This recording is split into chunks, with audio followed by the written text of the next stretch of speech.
কি সুন্দরভাবে দাদা দেখেন গোখুরো সাপ আর হচ্ছে আপনার শঙ্কচূড় আলাদ। এই যে দেখেন গ্রামীণ ভাষায় যাকে বলা হয় মাছু আলাদ, কীভাবে দাঁড়িয়ে আছে, কীভাবে ফেনা তুলতেছে দেখেন কত সুন্দরভাবে। তো দাদা ভাইরা আপনারা কেউ এরকম জঙ্গলে আসলে সাবধান সতর্কে আসবেন, লক্ষ্য করে আসবেন। এই যে চারিদিকে জঙ্গল, এই জঙ্গলে কিন্তু এরা থাকে।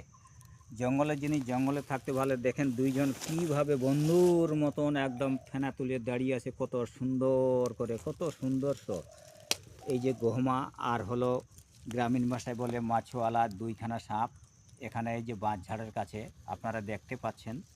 তো আপনারা সাপকে দেখে কেউ হেলা করবেন না দাদা ভাইরা। আপনারা সবাই ভালো থাকুন, সুস্থ থাকুন, সাবধান সতর্কে চলবেন। আপনারা জমির দিকে গেলেও কিন্তু সাবধানে যাবেন, কারণ কার কখন কী করবে গ্যারেন্টি নাই। এরাও কিন্তু জঙ্গলের প্রাণী, জঙ্গলে থাকে। এরা শুধু ডিম দেয়, বাচ্চা দেয়, সব কিছু খায়। এই যে কালোকে দেখতেছেন শঙ্কচূড় আলাদ, এ কিন্তু নিজের বাচ্চাকে পর্যন্ত খায়, আবার অন্য সাপও খায় না। এই যে দুজন আছে ছোট পরিমাণে তাকেও খায় না। আবার বিজুর সঙ্গে লড়াই করতে, বিজু যদি সংখ্যায় বড় হয় কিন্তু মাথাটা একে চিবিয়ে নষ্ট করে দেয়। আর ছোটো পরিমাণে হলে এই যে দেখাচ্ছি আপনাকে, এই যে শঙ্কচূড়, এ কিন্তু গিলে খায় না।